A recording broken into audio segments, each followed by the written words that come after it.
అత్యంత దారుణంగా ఉన్నాయి. ప్రజలకి రక్షణ ఉండట్లేదు, మహిళలకు భద్రత ఉండని పరిస్థితి. వీళ్ళు ఏం చెప్పారు? వీళ్ళు అధికారంలోకి వచ్చాక ఆంధ్రప్రదేశ్ని సన్ రైజింగ్ స్టేట్గా మార్చుతామని చెప్పారు. కానీ ఈరోజు ఈ 18 నెలల్లో మనకు అర్థమైంది ఏంటంటే ఈ ఆంధ్రప్రదేశ్ని క్రైమ్ రైజింగ్ స్టేట్గా మార్చేశారు.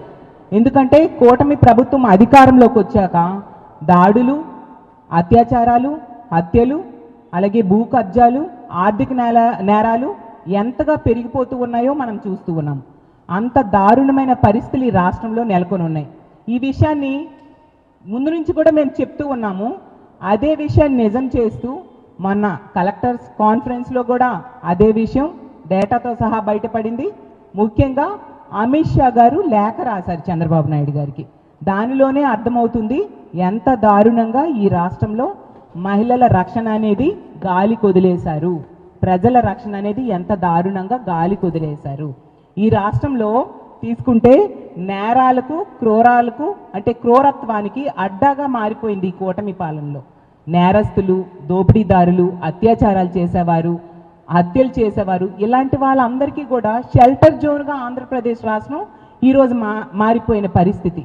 నేరస్తుల వలన క్రైమ్ రేట్ పెరగడమే కాకుండా ఈ నేరస్తుల్లో ఎక్కువగా తెలుగుదేశం పార్టీ నాయకులు, కార్యకర్తలు ఉండడం అత్యంత దురదృష్టకరం, అత్యంత సిగ్గుచేటు.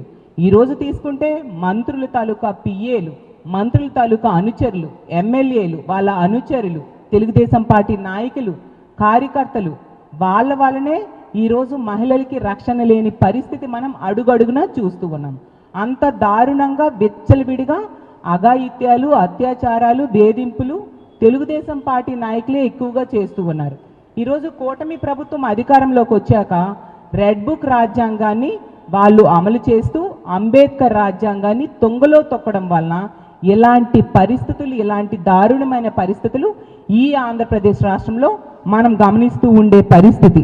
ఈ 18 నెలల్లో గతంలో ఎన్నడూ లేనట్టుగా క్రైమ్ రేట్ పెరిగిపోయింది, శాంతి భద్రతలు క్షీణించిన పరిస్థితి మనం చూస్తూ ఉన్నాము. రక్షణ లేదు, పని ప్రదేశంలో కూడా రక్షణ లేని పరిస్థితులు మనకు అడుగడుగునా కనిపిస్తూ ఉన్నాయి.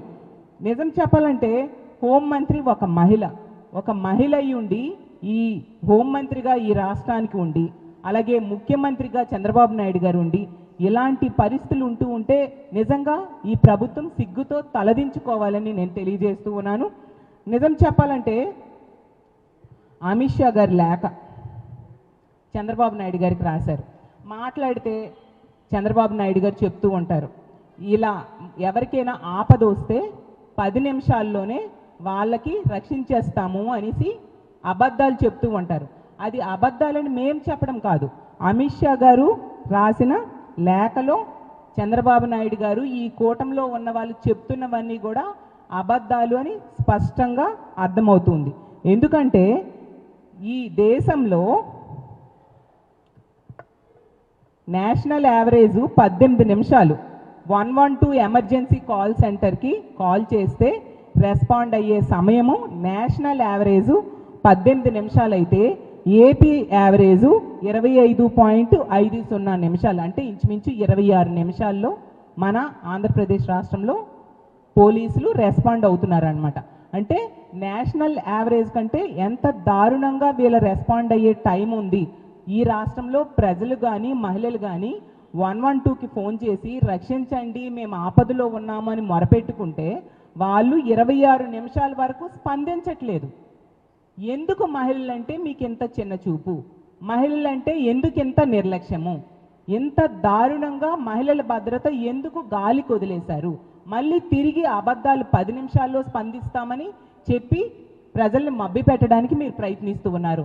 అదే మా జగన్మోహన్ రెడ్డి గారి టైంలో తీసుకుంటే పోలీసులకు ఫోన్ చేసిన 3 నుంచి 5 నిమిషాల్లో వెంటనే స్పందించి రక్షణ కల్పించేవారు. కానీ ఈరోజు ఇంత దారుణంగా దేశంలోనే దారుణంగా ప్రజలు ఇచ్చే కంప్లైంట్కి కాల్ సెంటర్కి కాల్ చేస్తే 26 నిమిషాల వరకు మీరు స్పందించట్లేదంటే పోలీస్ వ్యవస్థ ఉందా లేదా, ముఖ్యమంత్రి గారు ఉన్నారా లేదా, హోంమంత్రి ఉన్నారా లేదా అర్థం కాని దురదృష్టకరమైన పరిస్థితులు ఈరోజు ఈ రాష్ట్రంలో నెలకొని ఉన్నాయి. దానికి ఎన్నో ఉదాహరణలు మొన్ననే చూసాం. మంత్రి సంధ్యారాణి గారి పిఏ ఎంత దారుణంగా ఒక ప్రభుత్వ ఉద్యోగిని వేధిస్తే ఆమె పోలీస్ స్టేషన్కి వెళ్ళి కంప్లైంట్ ఇచ్చింది. అలాగే మీడియా ముందుకు వచ్చి ఏడ్చి తన బాధని చెప్పుకోవడం జరిగింది. కనీసం పోలీసులు స్పందించారా? తిరిగి ఆమెకి పోలీస్ స్టేషన్స్ చుట్టూ తిప్పడం జరిగింది. హాస్పిటల్ తీసుకెళ్లి పరీక్షలు చేశారు, కోర్టు ముందు స్టేట్మెంట్ ఇప్పించారు. మరి ఈ పని చేసిన సంధ్యారాణి గారి పిఏకి ఎటువంటి శిక్ష మీరు వేశారు? కనీసం అరెస్ట్ చేశారా? అతనికి పోలీస్ స్టేషన్కి తీసుకొచ్చారా? అతనికి హాస్పిటల్కి కానీ కోర్టు ముందు కానీ హాజరుపరిచారా అని నేను అడుగుతున్నాను. అంటే బాధించిన వాళ్ళు కాకుండా బాధించబడిన వాళ్ళకే మీ ప్రభుత్వంలో శిక్షలు ఉంటాయి, ఈ విధంగా వేధింపులు ఉంటాయి అనడానికి తాజా ఉదాహరణ.